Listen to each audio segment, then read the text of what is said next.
நான் அவன் இல்லைன்னு ஒரு படம் வந்தது.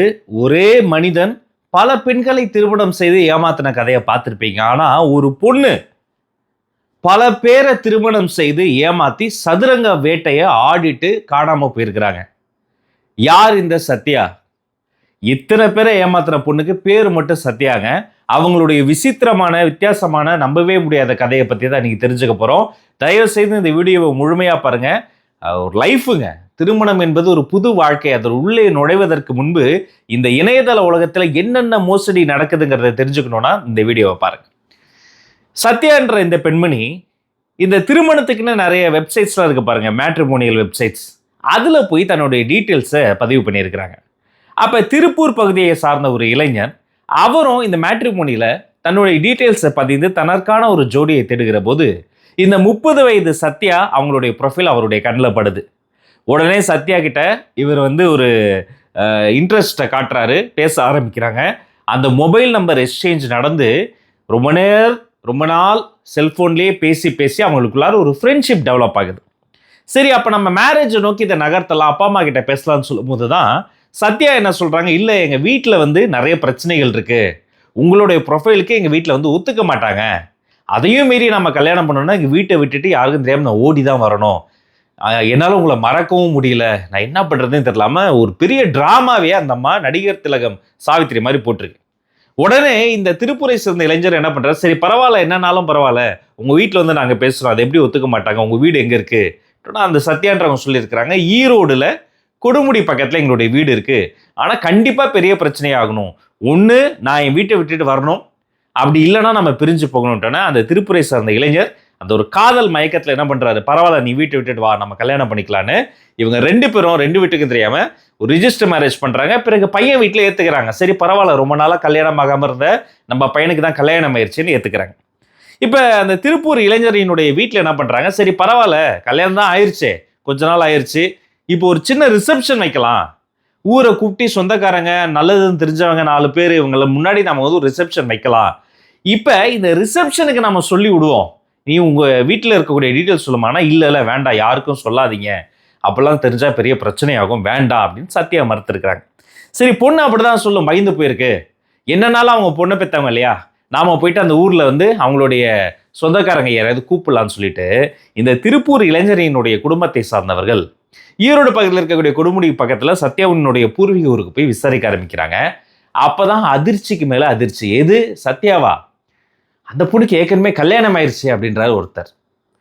ஒருவேளை இவர் பொய் சொல்றாரோ அப்படின்னு சொல்லிட்டு வேற ஒருத்தங்க கிட்ட போய் கேட்குறாங்க, என்னங்க இந்த மாதிரி அந்த பொண்ணு கேட்டால் ஏற்கனவே கல்யாணம் ஆயிடுச்சுன்னு சொல்கிறாங்க, இல்லை அவர் தப்பாக தான் சொல்கிறாரு, ஏற்கனவே ஒரு கல்யாணம் இல்லை 2 கல்யாணம் ஆயிடுச்சுன்றாரு இன்னொருத்தர்.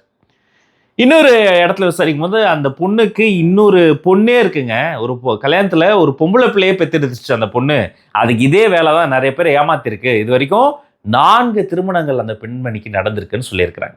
இப்போ ஒரு திருமணம் முடிந்து அந்த திருமண முறிவு ஏற்பட்டு அதிலிருந்து விவாகரத்து வாங்கி வெளில வந்து பின்பு வேறு ஒரு மறுமணம் செய்வது தப்பே இல்லைங்க, அது பெண்களுக்கான ஒரு உரிமை தான். ஆனால் ஒரு திருமணத்தில் இருக்கும்போதே அவங்களுக்கு தெரியாமல் இன்னொரு திருமணம் செய்வது, ஒரு கல்யாணம் பண்ணி ஒரு 3 மாசத்துல அந்த வீட்டில் இருக்கக்கூடிய நகை நாட்டெல்லாம் திருடிக்கிட்டு ஓடுறது, பல பேரை காதல் வலையில வீழ்த்தி ஹனி ட்ராப் பண்ணி அவங்க கிட்ட இருந்த காசை திருடிட்டு போறது, இது அயோக்கியத்தனம். இப்போ இந்த திருப்புரை சேர்ந்த இளைஞருக்கு இந்த தகவல் எல்லாம் வருது. இவருக்கு ஒரு பக்கம் மனைவி மேல சந்தேகமும் பட முடியல, இன்னொரு பக்கம் ஒரு சந்தேகமாகவும் இருக்கு, என்ன பண்றதுன்னு தெரியல. சரி, நம்ம அதை டெஸ்ட் பண்ணி பார்க்கலான்ட்டு இவர் என்ன பண்றாரு, தன்னுடைய புது மனைவி சத்யா வாமா நான் வெளில போயிட்டு வரலாம் அப்படின்னு சொல்லி வண்டியில கூட்டிட்டு நேரா எங்க போறாருன்னா அருகில் இருந்த காவல் நிலையத்திற்கு போறார். நாம எதுக்கு இங்க வரோம், இங்க வரலையே, நம்ம நகை கடைக்கு தானே போறோம்னு சொன்னோம், இங்க ஏன் கூட்டு போறீங்கன்னு அந்த அம்மா முன்னுக்கு பின் முரணா பேசி இவர் இறங்கி ஸ்டேஷன் கிட்ட இருந்து அந்த பைக்கை பார்க் பண்றதுக்குள்ளார ஸ்டேஷனுக்குள்ள தான் போறோன்னு தெரிஞ்ச உடனே எடுத்தது பாரு ஓட்டம், அங்கிருந்து ஓடி தலைமறைவாகிவிட்ட இந்த பெண்மணியை இப்போ வரைக்கும் காணலைங்க. இந்த செயலால் அதிர்ச்சி அடைந்த அந்த இளைஞர் காவல் நிலையத்தில் போய் கம்ப்ளைண்ட் பண்றாரு. முதல்ல போலீஸே கொஞ்சம் ஷாக் ஆயிருக்கிறாங்க, இப்படிலாம் கூட இருப்பாங்களா அப்படின்னு.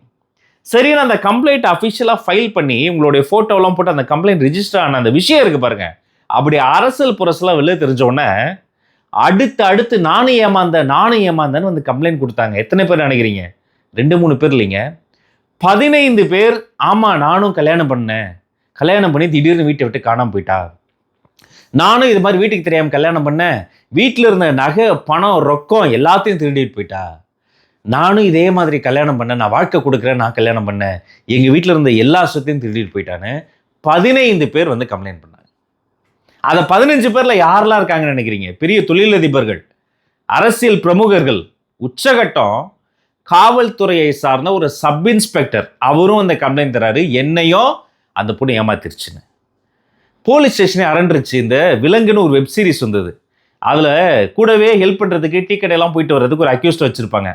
யாரா அந்த சீரியல் கில்லர்னு பார்க்கும்போது கிச்சானா எல்லாருக்கும் இலக்காரமாக போச்சுல சார்னு 15 மர்டரை பண்ணது கிச்சா தான், கூடவே இருந்த கைப்புள்ள கிச்சா தான் தெரிய வரும்போது ஒரு ஷாக் வரும் பாருங்க.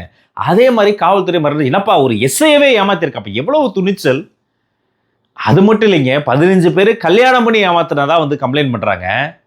அன்அஃபிஷியலாக 50க்கும் மேற்பட்டோர் எங்களை லவ் பண்ணி ஏமாத்திட்டா, கல்யாணம் பண்ணுற மாதிரியே கொண்டு போய் இருந்த எல்லா காசு சொத்து பணம் எல்லாத்தையும் பிடிக்கிட்டு திடீர்னு காணாமல் போயிட்டா அப்படின்னு வந்து கம்ப்ளைண்ட் பண்ணியிருக்காங்க. எல்லாம் ஒரு சின்ன ஜாகிரபி, சின்ன பெரிமீட்டருக்குள்ள இவ்வளோத்தையும் பண்ணியிருக்கு. இப்போ வரைக்கும் அந்த அம்மாவுடைய வேற புட்ஸ் தெரியல. மேலும் இந்த விஷயத்தில் விசாரித்து பார்க்கிற பொழுது இந்த சம்பந்தப்பட்ட இந்த பெண்மணிக்கு உடந்தையாக இன்னொருத்தவங்களும் வேலை செஞ்சுருக்கிறாங்க. அந்த மாதிரி பேர் தமிழ் செல்வி. இவங்க தான் சத்யாவுடைய டீட்டெயில்ஸ்லாம் கொண்டு போய் இந்த மாதிரி வெப்சைட்ஸில் அப்லோட் பண்ணுறது, கிட்டத்தட்ட ஒரு பினாமி மாதிரி, ஒரு மாமி மாதிரி அவங்களுக்கு வந்து இவங்களே எல்லா ஒரு அசிஸ்டன்ட் மாதிரி, மேனேஜர் மாதிரி மெயின்டைன் பண்ணியிருக்கிறாங்க. ஸோ சதுரங்க வேட்டை படத்தில் வர மாதிரி ஒருத்தரை ஏமாற்றணும்னா அவனுடைய ஆசையை தூண்டணும், ஒருத்தரை ஏமாற்றணும்னா அவங்ககிட்ட அறியாமையை தூண்டணும், அப்புறம் நம்புற மாதிரியே பொய் சொல்லணும், 4 உண்மை சொல்லணும், அதுக்கு நடுவில் ஒரு பொய்யை சேர்த்து சொல்லணும், அவங்க ஈஸியாக ஏமாந்துருவாங்க. அதே மாதிரி இந்த சத்யான்ற பெண்மணியினுடைய பேரு வேற போச்சு, அதோடைய மீதி எல்லாம் உண்மையாக இருந்தாலும் கூட அல்டிமேட்டம் அதோடைய நோக்கம் என்னன்னா, இந்த காதல் கல்யாணம் இதற்காக ஏங்கி தவிக்கக்கூடிய இந்த 90s கிட்ஸ் 2K கிட்ஸை அப்படியே அழகா ஏமாற்றி அவர்களிடம் இருந்து அவர்களினுடைய பொருளை அப்படியே அட்டைப்பூச்சி உரிகிற மாதிரி உறிஞ்சு திடீர்னு காணாமல் போகிறது தான்.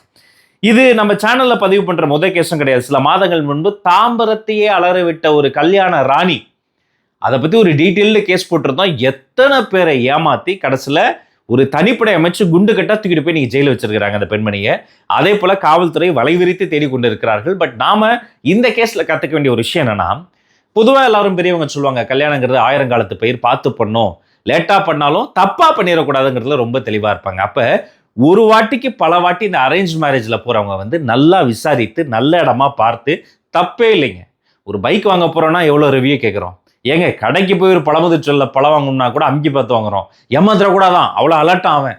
ஆனால் ஒரு வாழ்க்கை துணையை தேர்ந்தெடுக்கிற போது ஏன் இந்த பதட்டம், ஏன் இந்த அவசரம், ஏன் இந்த மயக்கம்? சரி, காதலுக்கும் வருவோமே. நம்ம காதல் பண்ணுறது தவறு இல்லைங்க, யாரை காதல் பண்ணுறோங்கிறதுல ரொம்ப தெளிவாக இருக்கும். ஒருத்தங்க இனிக்க பேசுறதால மட்டுமே அவங்க நல்லவங்களா இருக்க முடியாது. அவங்களுடைய நோக்கம் என்ன, நம்ம அடைவதா, நம் பொருளை அடைவதாங்கிறதுல ரொம்ப தெளிவாக இருக்கணும். பெண்களைப் போலவே ஆண்களும் மிக மிக தெளிவாக இருக்க வேண்டிய ஒரு காலகட்டத்தில் இருக்கிறோம். இப்போ நான் அவன் இல்லைன்னு ஆண்கள் சுத்தின காலம் போய் நான் அவள் இல்லைன்னு பெண்களும் இது மாதிரி சுத்த ஆரம்பிச்சிருக்கிறாங்க. இது ஒரு ஸ்கேம் தான். விதவிதமான வகையான ஸ்கேம்ஸ்லாம் வந்துகிட்டே இருக்கு. அதே போல இதுவும் ஒரு ஸ்கேம் தான். இதில் சிக்கிக்கொள்ளாமல் மிகவும் கவனமா இருங்க. காவல்துறை மிக தீவிரமா தேடுறாங்க. இதை போன்ற குற்றங்களில் ஈடுபடுவோரை கடுமையாக தண்டிப்பதற்கான சட்டங்களும் வாய்ப்புகளும் இருக்கு. போதுமான அளவு விழிப்புணர்வு இருக்கானா இல்ல. இன்னும் சில பேர் கூட இது மாதிரி நியூஸ்லாம் பார்த்துட்டு சிரிச்சு விட்டுருவாங்க, இப்பெல்லாம் கூட இருக்காங்களான்னு. இது சிரிப்பதற்கான செய்தி அல்ல, சிந்திப்பதற்கான செய்தி. இந்த முக்கியமான தகவலை உங்க அன்பர்கள் நண்பர்களோடு பகிர்ந்து கொள்ளுங்க. இதே போல அனுபவங்களோ அல்லது இது போன்ற விஷயங்கள் நீங்க கேள்விப்பட்டிருக்கீங்களா, அதையும் கருத்துக்களை கமெண்ட்ஸ்ல தெரியப்படுத்துங்க. வேற எதை குறித்து நாம பேசலாம் அதையும் சுட்டி காட்டுங்க. உங்கள் அத்தனை பேருக்கும் நல்லதே நடக்கட்டும், நலமே சொல்லட்டும். நன்றி, வணக்கம்.